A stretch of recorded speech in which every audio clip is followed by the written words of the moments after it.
Hello guys, in this video I am going to show you how to create a new category to which you can add locations or areas that you are interested in on the Maps.me application.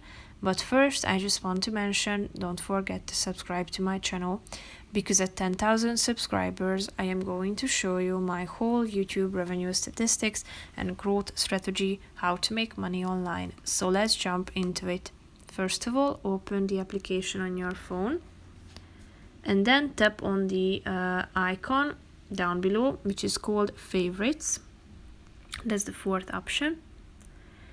And here you can see all of your bookmarks added into different categories. So you can create a new one by tapping on the new category option down below. Then first of all, you need to enter the name of your category.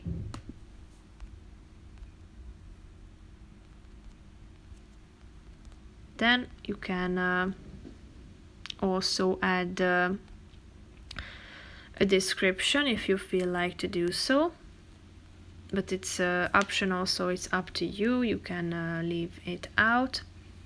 Then press the button apply in order to create your new category.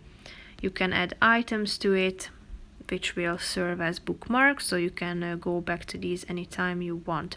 If you want to remove any of these categories, tap on the list edit option, and then you can edit your list, meaning that you are able to get rid of one of your categories by tapping on this red button and then hit the delete button. So now you have deleted that particular category. So that's pretty much it for this video. I hope you found it helpful. If you did, consider subscribing and see you in the next video. Bye bye.